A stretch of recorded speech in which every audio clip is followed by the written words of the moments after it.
So, as I started out, when I first got in the mortgage business, I was about 22 years old and I looked like I was 16 years old. I mean, honestly, I looked like a child. And what I realized early on in my career is that I was really only going to be given opportunities to work with first time buyers. Okay. It was just difficult for someone who looks like someone like 16 years old and say, hey, why don't you talk to my 45-year-old second time buyer? It just really was difficult to break into it. Now, the blessing was I got to learn all of the things that first time buyers need to know about buying a home. I got to learn what their fears are, what their concerns, their questions, what their needs were. And I built the early part of my career around working with first time buyers, working with FHA loans, working with state bond and PHFA loans. And what I realized as I grew in my career is that not only do first time buyers have questions about down payment, closing costs, credit, debt to income ratios, second time buyers do too. As any seasoned real estate agent, I know we have at least one on here, as any seasoned real estate, we have two, will tell you that buying a home, you do it once every 7 years or so, and sometimes a little sooner, sometimes a little later. But what happens is the industry moves so fast and you end up with the reality is that your second time buyers and your third time buyers, they have a lot of the same questions. So that's why I don't call this a first time buyer webinar. This is a home buyer masterclass. Now, we're not going to talk about listing your home. We're not going to talk about pricing strategies and all the things that, a second time buyer is going to deal with. You have great real estate agents in the market that can help you with that. And if a real estate agent invited you to this webinar, you'll be reaching out to them. A real estate agent, if you're just showing up from a Facebook post or an email and you need a real estate agent, I know a couple. All right. So I'll be happy to help you out with that. But this is a live webinar. As I said earlier, this isn't recorded. I know some guys are out there recording them and running them every day or so. This is a live webinar. So I do have my questions up and running here. So if you see me look to my right, it's because I'm checking for questions. And we'll see what we can do to help get them all answered. But first things first, congratulations for being here. And I'm going to go ahead and share my screen. As you can see, our goal today is to kind of lean into what does it mean to be a home buyer. And I say that, not just as first time buyers, but the home buying process really can feel like a maze. This class is going to give you a simple roadmap, okay, for what to look out for. You're going to understand what the underwriters are looking for in a mortgage application. You're going to understand my role in the transaction. We're going to understand your role in the transaction. You're going to have a roadmap. And when it's all said and done, we're also going to demonstrate a really cool tool that we use here at Princeton to help your process be the home shopping process be super informative and super helpful and effortless, of course. So if any of that was repeated, I apologize. But what questions do I have? Well, what can I afford? That's a very common question. We're going to get into that tonight. How much cash do I need? Okay. That's a question I get a lot. It's a very difficult question to answer, and we'll get into why in a few minutes. How do I win the house? This is a big one. And again, I know there's a couple agents on here that will corroborate some of the stuff I'm going to show you. Some of the things you can do to really make your offer as irresistible as possible to the sellers. What buyers usually want to know. Okay. Now I'm coming into these webinars. I come into my recommendation calls. I get questions about, how strong is my pre-approval? Am I pre-approved? Can I be pre-approved? Can I use gift funds? What does my down payment, what does my payment include? How much cash do I need? Should I put more money down? How fast can I write an offer? These are all questions that buyers ask, during and after our recommendation call. And these are the questions we're going to ask. We're going to answer for you today. So first I want to start with the why framework. Okay. Because everybody has desire. Everything starts with desire. You want to buy a home. But until you can really understand why you want to buy a home, then you're really not going to be emotionally invested in the process. Okay. Now, the surface answers that we get when someone says, hey, I'm thinking about buying, what makes you want to do that? Well, we want more space. We want better schools. We want a yard. We want privacy. We want to stop renting. All of those are perfectly legitimate reasons why someone would want to purchase a home.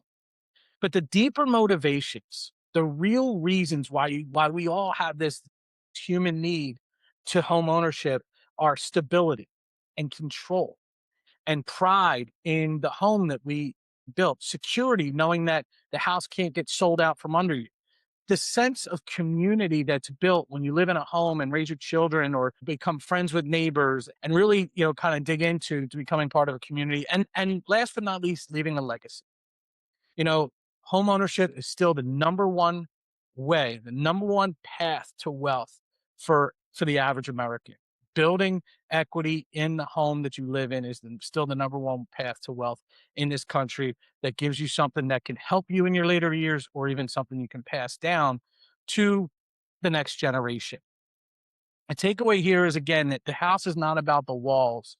It's really about the life that you're going to live. And one of my favorite Facebook posts this year, a client of ours, they came to us already pre-approved, but it was a very messy transaction, unfortunately, and they really weren't being communicated well with the lender they were working with. Now, I can't say that the other lender would have gotten the job done or not. They very well may have, but it took a lot of work to get these folks into the home that they wanted to buy. And when they settled, they sent us a picture, and it was really kind of it was a big deal because the picture they sent was their kids playing in the backyard, and they couldn't be more grateful for the life that they're going to be able to build and the memories that they're going to create with their child. And that really meant something to me. And that's how I know that what we're doing matters, and that we're going to be helping people achieve the goal of homeownership. So, what is a mortgage application? Let's start there. What are underwriters really looking for? Okay. Well, I call it the mortgage triangle. It's not a triangle on here, but I call it the mortgage triangle. The mortgage triangle is the three areas of risk that an underwriter has to analyze in order to determine if a borrower is eligible to borrow. And at the very top of that triangle, as you can imagine, is credit score. Okay. By a show of hands, anybody in here, if you want to tell me, hey, do you know what your credit score is? Have you had your credit run? Do you know what goes into a credit score? Well, I can tell you your credit score is going to be made up of a couple of things. Number one, how long have you been borrowing money? Okay. If you haven't been borrowing money for very long, your credit score very well may not be very high. What type of money have you borrowed? Some debts are better than others. For instance, car loans, student loans, mortgages rate higher than credit card debt, for instance, or even unsecured debt. Payment history. How well have you paid? Have you paid everything on time? Delinquency. That's a tough one. Is anything gone into collection? Is there anything that wasn't paid and not paid for long enough that it's in a collection? And last but not least, what we call utilization rate. Utilization rate is how much of a credit card's balance or limit are you borrowing? So, for instance, if you have a card that's $10,000 limit and you're borrowing $3,000, that's a 30% utilization rate. If you're borrowing $7,000, you have a 70% utilization rate on that same card. Now, what we've learned is that credit scoring models are going to decrease your score if your utilization rate goes too high. I tell my borrowers try and keep your utilization rate no higher than 33% wherever possible. Once you get to that 50, 60, 70% utilization rate, your scores may actually come down. The good news is that utilization rate is one of the things that we can fix quickly. So if you have a little bit of extra money, if we can move some stuff around, say, okay, pay this down to 33%, then potentially now we're in a position where your scores can jump rapidly. Whereas if it's late payments and collections, yes, there are things you can do to help to improve your scores, but it's not necessarily going to happen overnight. Okay. So, part of what we do when we sit down with our borrowers is we go through and say, okay, well, here's what we see on your credit report. We're not credit counselors, but here's some ideas on things you can do to move things along. One of the things I like to do, especially with borrowers that have some work to be done, is set up 90-day milestones where we're going to check back in about 90 days and see how you're doing. Now, a good credit score, I mean, 850 is the best, right? Anything over 800, killing an ant with a sledgehammer, right? 780, still very good. 760, still very good. But a mortgageable credit score for us is going to start somewhere around 580. Anything above 580, we should be able to make stuff work depending on the other two parts of the mortgage triangle, and that would be income and assets. So if you have a 580, but you have strong income and strong assets, then there's probably something we're going to be able to do. Okay. But the higher your credit, the better terms you're going to be offered and the more products are going to be available to you. And that's the most important takeaway from the credit conversation is the higher your credit, the better the terms you're going to get and the more options you're going to have. Second piece of that puzzle is income. And the third piece of that puzzle is assets. So let's talk about income for a minute. When we're looking at when we're looking at a mortgage application, the first thing myself as an originator has to do is determine the difference between your real income and your qualifying income. Real income is every penny that comes in the door. It's your base pay, it's your overtime, it's your commission. These are things, this is real money that comes in the door. It helps you pay the bills. Okay. Qualifying income is income we deem reliable moving forward. And this is an area where online lenders, online applications, if they're not done correctly, can really trip up a borrower halfway through the process. Okay. We've had it happen. Agents have seen it where a borrower comes pre approved from, let's say, Rocket. I'm going to throw them under the bus. And they think that everything looks good, but they put in their real income, but they've only been getting commissions for 6 months, or they just switched jobs, or their hours fluctuate each month. Well, the qualifying income calculation very well may be different than your real income calculation. How do we determine your qualifying income? Well, we're going to look at the last 2 years. Sometimes we need tax returns. Most of the times we need W-2s. If you've been at your job for a long time and you're salaried, that's an easy one. We don't really need to look at the last 2 years. Okay. But if you have commission, if you have bonus, if you have overtime, if you're self-employed, we are going to need to see that 2-year history so that we can average it out. Where do people get tripped up? Declining income. If your income has gone down by more than 25% year over year, then potentially all of that real income may not be considered qualifying income. Okay. That's one of the real benefits of a pre-approval. It's not just the piece of paper that says, hey, I'm ready to go buy a house, although that's exciting. It's making sure that you're actually going through the process and looking at the information so that when you do put that offer in, that offer stands. We're going to come back to that in a little while. Now, once we determine what your qualifying income number is, let's use some easy numbers. $10,000 is your qualifying income per month. Gross qualifying income. Yes, to use gross qualifying income. We're going to multiply that by a percentage. Okay, let's use 45%. Okay, 45% of your gross qualifying income is your back end debt to income ratio, which means that $4,500, if you make $10,000 a month, $4,500 would be your debt threshold. What do I mean by that? Well, that means that all of your debt, student loans, your credit cards, your car payments, and your new mortgage payment cannot exceed that $4,500 per month. Now, with challenged credit, that number might be 41%. With really good credit, that number could be as high as 50%.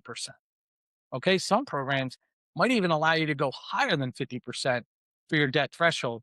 But we always start with that 45% and kind of say, okay, here's our baseline.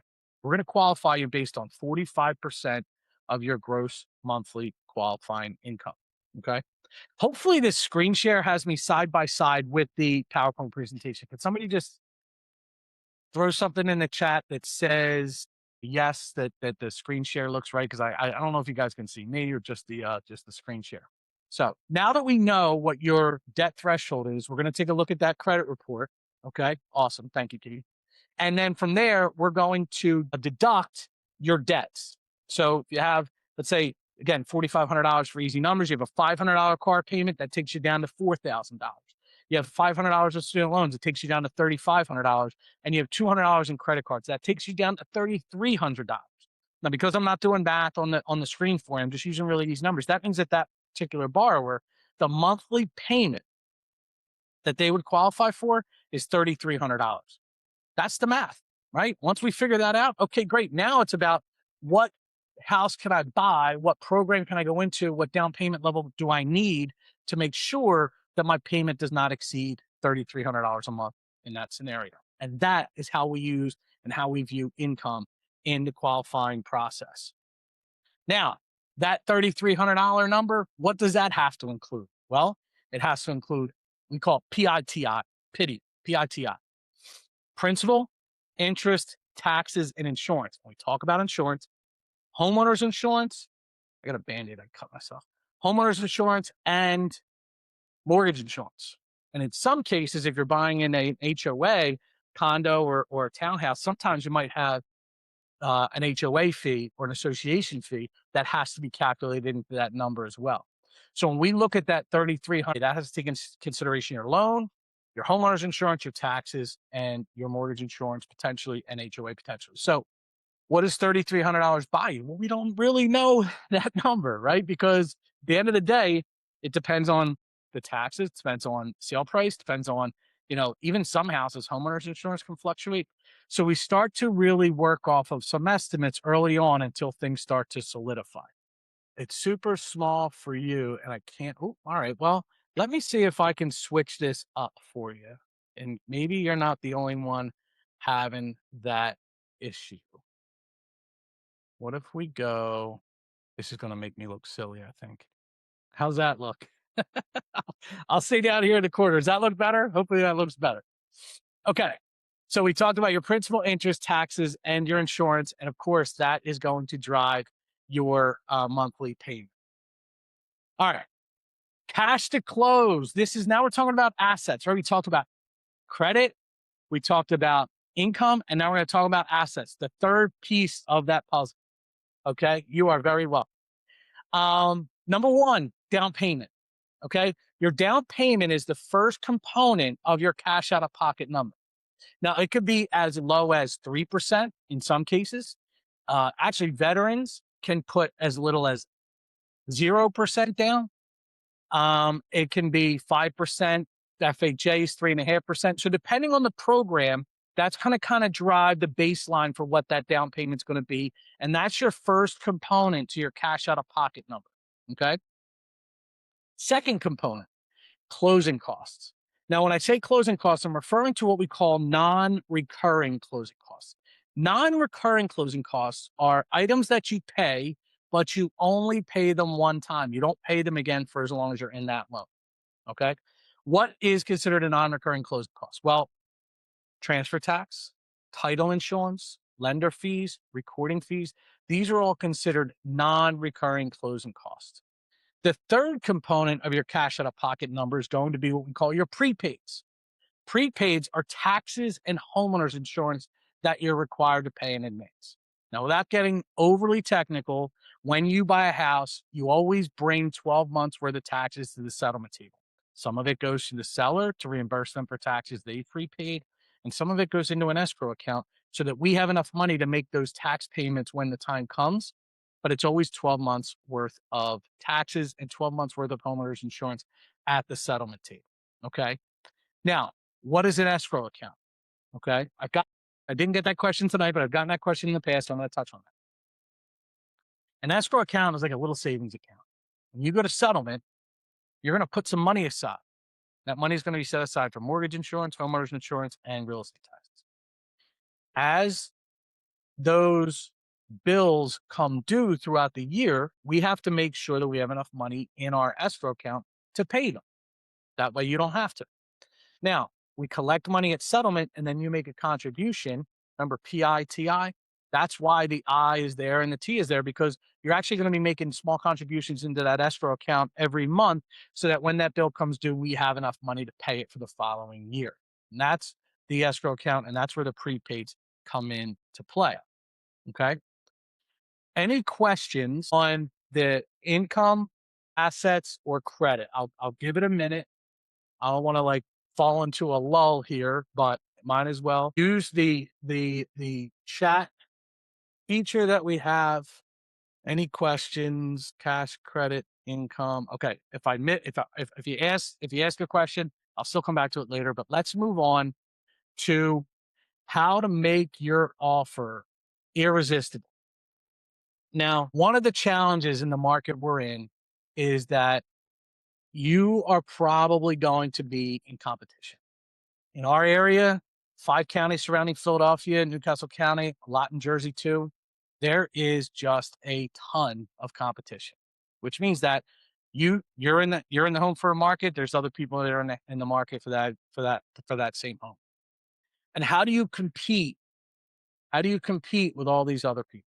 Well, sometimes at the end of the day, some of these agents will tell you cash is king, right? The more you offer, the better likelihood it's going to get accepted. Okay. But there are some things you could do outside of going $85,000 over ask, although sometimes you might have to do that too, to help your offer get accepted. Okay. And one of those is a strong pre approval. Okay. Now, when I say strong pre approval, what we do, which by the way, I don't know if you could scan that QR code. I'll come back to that in a minute. That's how you can schedule a one on one with me so we can actually go through your particular file. I don't know if that's on every slide or not, but nonetheless, what we do is something called a TBD underwrite. Okay. Now, we issue pre approvals right away, right? Once we review your income, review your assets, review your credit, we're like, hey, you're good to go. Here's your pre approval letter. That's the baseline. That's the bare minimum. Okay. From there, if we can gather up your documentation, your W-2s, your pay stubs, your bank statements, easy way to remember it is your 222, two pay stubs, two W-2s, two bank statements, maybe two tax returns if you're self-employed. And we can put that in front of an underwriter prior to you going out and looking at houses. Then we can issue what's called a TBD commit, to be determined, meaning the property address is yet to be decided on, but everything else has been underwritten. We can have an underwriter sign off on it. When you go to put that offer in, the listing agent is going to look at that offer and going to say, hey, this person's already been through underwriting. So when they start to stack offers next to each other, and if any of the agents on here want to chime in and agree or disagree, they know they're going to let they're going to let the sellers know, like, hey, this person's already been through underwriting. Why does that matter? Because they want an effortless process just like you do. The sellers want it to be easy. The listing agents want it to be frictionless. The buyer agents want you to be happy. You want it to be easy. So the fully underwritten pre-approval carries a ton of weight. Clean documentation. How to make your offer irresistible. Make sure that you provide the documentation that you're being asked for. Make sure your pay stubs are not cut off at the bottom. Make sure that that your bank statements are actual statements and not screenshots. That's going to go a long way to make your file move through the process quicker. And clean documentation is going to mean that you can actually close relatively quick. Okay. Now, here at Princeton, my team's average from application to clear to close is 21 days. Okay. Now, some companies call it a clear to close when really I call it that a clear to continue, because there's still so much work to be done, but for whatever reason, they're calling it a clear to close. They haven't even gotten the title insurance yet. It's not a clear to close in my book, but I'll get off my soapbox. Our clear to close means you're ready to close. You could theoretically close in the next 2 days as soon as your loan's cleared to close. So being able to close quickly, being able to issue a TBD commitment, okay? And last but not least, clear communication with the listing agent. One of the things I love to do is reach out to the listing agent, introduce myself if I don't already know who they are, and let them know, like, these buyers have provided all their documentation. They've been responsive. They always take my call. These are going to be great buyers to work with. That's music to their ears. Okay. That's what listing agents want to hear. And sometimes they'll call me, and that's the conversation that we have. So I've set the expectations with my buyers ahead of time. Hey, this is what we're going to be asking you for. This is what we're going to be asking you to do. And here's the reason why. I want to be able to tell that story to the listing agent if and when that opportunity pops up. And these are great ways, on top of offering strong prices, to make your offer irresistible to the seller. Now, for those of you that aren't first time buyers, if you have a house to sell, we all know that one of the challenges in this market is home sale contingencies. As a first time buyer, that actually sets you apart. That makes you a little bit stronger because you don't have a house to sell. If you do have a house to sell, talk to your lender, talk to me about programs that allow you to buy before you sell. There are multiple bridge loan products that are out there. We have some backup cash offer programs that are out there that are going to strengthen your offer and allow you to remove that home sale contingency to make your offer even stronger. Any questions about that? We got to absolutely, I always let the sellers know that pre-approval, fully underwritten pre-approval is way better. Thank you very much, Maureen. All right. The fully underwritten pre-approval, as we just talked about, the basic pre-approval is just initial review, subject to documentation. TBD approval is a file deeper. Property is still to be determined, fewer surprises. We need an agreement of sale, we need homeowners insurance, we need title insurance. It lets that seller really move forward and accept that offer with confidence. Okay. So the road ahead. Who will you work with and when? Let's talk about my role here for a moment. I have essentially three jobs. Okay. Number one is to be your consultant. Okay. And as your consultant, it's my job to ask a lot of questions. I set up an intro call and a recommendation call. So the agents I've worked with know that when I initially talk to a buyer, I'm rarely issuing a pre-approval in that first conversation unless there's a time sensitive need for it. More often than not, what I'm doing is asking high level questions to uncover your motivations, to uncover your work history. I'm listening for areas that might need a little extra attention, expectation management. I'm trying to gauge and manage where you are and your expectations. I had someone find me for the first time ever, AI. They said they found me on Gemini. They went on AI and said, who should I call? And thank God Gemini said, Ken Jordan. Now, they filled out the application without talking to me first. Next thing you know, we're on the phone. I'm like, hey, who referred you to me? Like, oh, we found you online. That's great. Documentation was filled out. Application was filled. All the paperwork was in there. It was like a dream come true until they said, yeah, well, we're closing in 10 days and we're still waiting to figure out what's going on with the inspection repairs. And I'm like, well, that's a perfect example of someone's expectations being mismanaged by who? I don't know. Now, does it mean we can't close in 10 days? I don't know. It's possible we could probably pull that off, but not without a clear understanding of what needs to be done. So my job as a consultant is to ask questions, make sure that I understand what it is you're trying to accomplish so that we can put together a plan that's executable and manage those expectations along the way.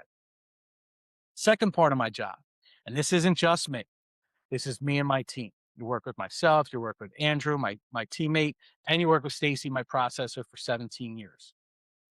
We manage the details of the transaction.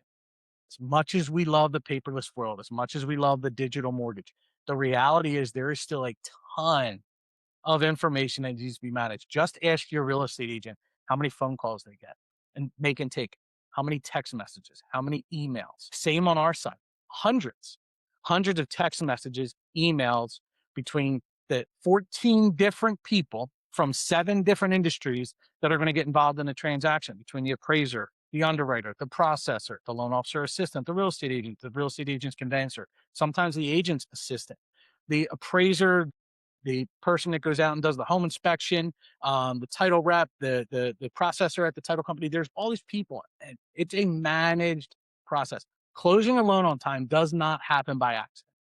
Okay, so we have our systems in place to make sure that those details are managed and nothing falls through the cracks.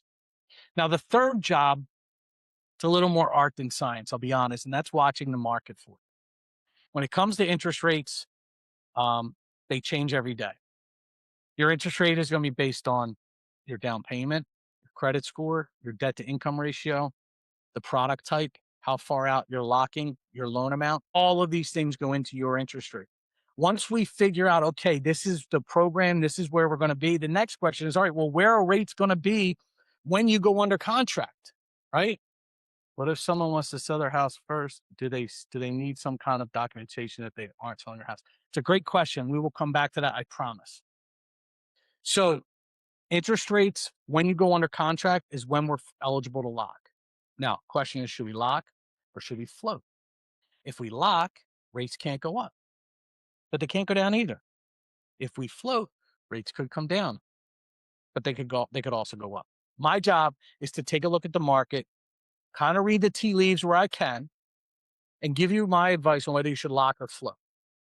Maybe we lock ahead of a reprice for the worse, or we float and take advantage of some market improvement and get a slightly better rate the next day. Now, you're always going to get the 51% vote. You're always going to get the final say. But I will give you my advice on what I think I would do if I were in your shoes. Okay. Those are my 3 jobs. If I do those 3 jobs correctly, the person that referred you to me should be thrilled, and you should be happy too, because it means we had a great transaction. Okay. The real estate agent's role, not that different. The agent obviously is going to take you out and look at houses. The agent is going to make sure that they're showing you that they're doing the research and they're reading through all of the information that's out there and pulling together the information and the houses that are relevant to you. They're going to advise you on negotiation. They're going to advise you on your offer. They're going to advise you on how to structure your offer. We're going to work together to make sure we put together the best offer. And then once that goes under contract, they have the same detail management. If they're a great agent, they've already asked all the right questions to know exactly how to get you through the transaction and manage your expectations. So when we get to the settlement table, it's a celebration, right? And not the end of a cold, dark, lonely journey, right? Once you're under contract, you go through the home inspection process. We'll continue through the mortgage process. We'll get title insurance. We'll get tax certifications. We'll get your loan clear to close. And then we will get you to the settlement table. And that's what the real estate transaction looks like. Now, I'm going to come back and answer the question, what if someone doesn't want to sell their house first? Do they still need to have some kind of documentation that they aren't selling their house?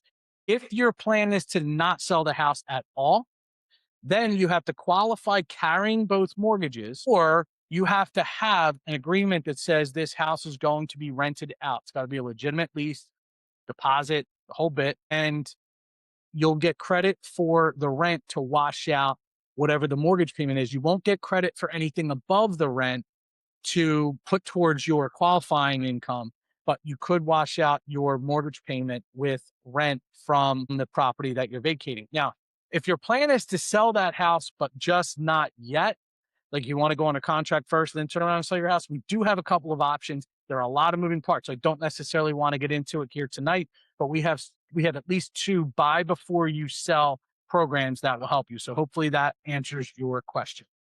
All right. So we go through all this process and you're left with, what are your options? Well, option 1 is do nothing. Doing nothing is always an option, right? So if after today, you're like, you know what? Thanks for the information, Ken. I'm good.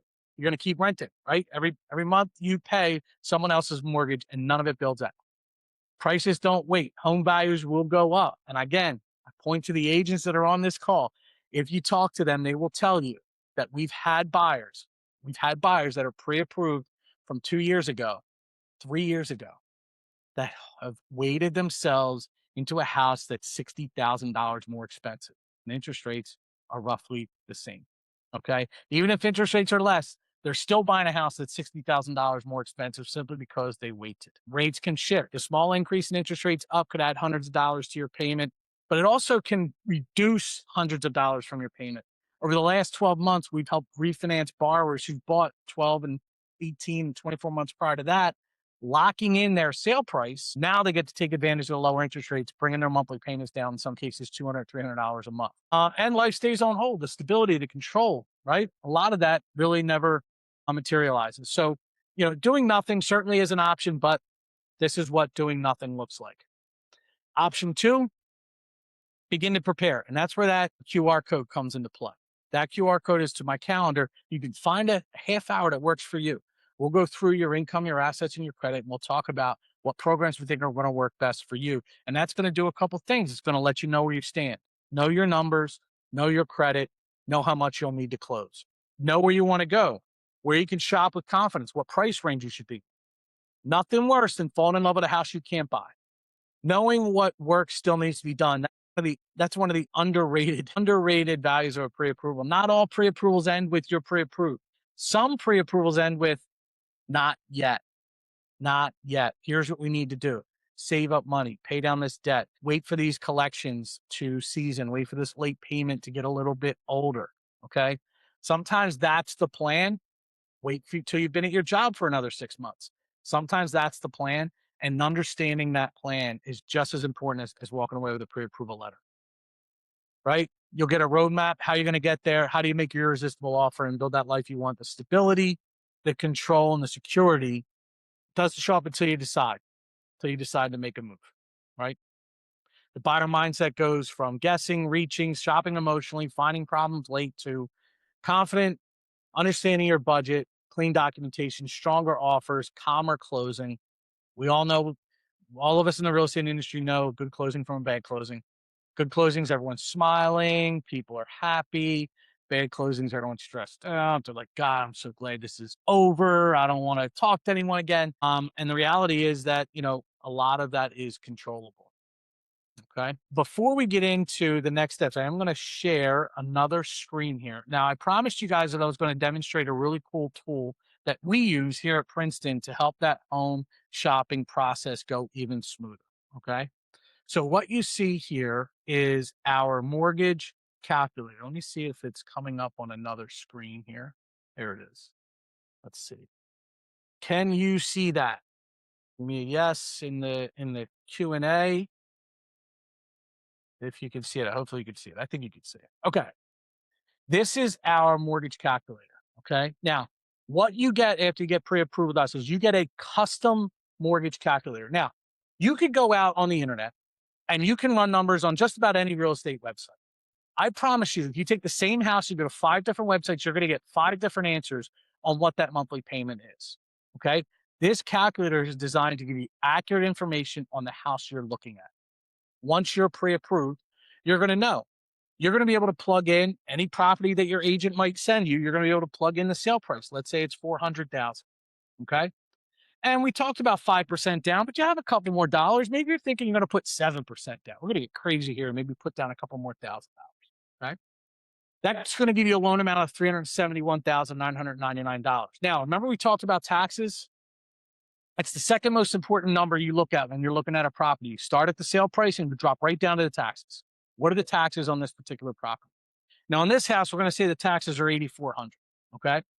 Now, $8,400 in taxes is going to have an impact on your cash to close. It's also going to have an impact on your monthly payment because you have to bring 12 months worth of taxes to the settlement table as part of our closing costs. Remember? Well, you're also going to have 1/12 of that tax factored into your monthly payment. So that number is very, very important.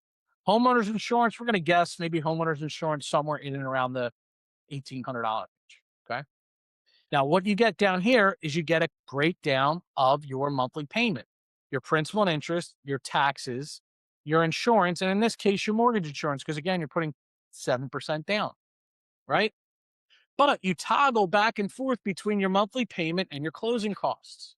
So now on this particular property, you can see exactly how much money you need to include your down payment, your prepaids, and your non-recurring closing costs. If you want to see them in a breakdown, click that button and it'll show them to you broken down. Okay. You can even add seller's concessions. Now, for any of the agents, freak out. I am going to give the seller concession disclaimer. They're very hard to get right now. They really, really are. Like the idea of getting a seller's assist to help cover closing costs is a lovely idea, but it's a difficult thing to get right now because sellers do have all the leverage. What's not difficult to get if you're a first-time buyer is a PHFA loan. We do have products that offer interest-free second mortgages if you qualify that you can use towards down payment and closing costs. I said interest-free and payment-free. So there's mortgage products out there where you could get up to 5% of the sale price, in this case, $20,000, that you can use towards down payment and closing costs. And there's no payments and there's no interest. It's forgiven when you sell the house. It's repaid when you sell the house. It's forgiven at 10% per year over 10 years. So if you're in the house for 5 years, you only have to pay half of it back. If you're in the house for 10 years, you don't have to pay any of it back. Talk to your agent. Talk to me about the PHFA state bond program for first-time buyers. We even have one that's not for first-time buyers, but where you have to be careful is that they are income driven. So you could potentially make too much money for that program, but it does exist. So back to our calculator, we need $51,116 to close. There's your monthly payment. There's your cash to close. Now, let's say you're out there on a Saturday. And you're like, you know what? We love this house. 400,000 we want our offer to be. Maybe we're going to have to negotiate it up to 405. We want to put down 5%. This looks good. I like this payment. I like this cash out of pocket. All you do is click here and a fresh pre-approval letter. Oh, I've been logged out. Knew that was going to happen, huh? All right. So bear with me here and we're back. So we're going to go 400,000. We're going to go 5% down. And we're going to go 8,400 in taxes. And we like that payment and we like that closing costs. So we're going to go ahead and hit this button and a fresh pre-approval letter populates right to your phone that you can share with your realtor partner to put your offer in. Now, if you take the steps to go through the TBD commitment, this automatically converts to a TBD. This automatically converts to a fully underwritten pre-approval, which looks a little different. But what's on here and what agents love is that fresh date, right? That May 6th, today's date. You can have a pre-approval letter that's 30 days old. It's still good, but it's a little stale, right? So if you can get a fresh pre-approval letter, that's always preferable. Okay. And it's going to give you all the information that you need that you're pre-approved at, and you can give to your agent so you can put in your offer. You can print as many of these as you want, right?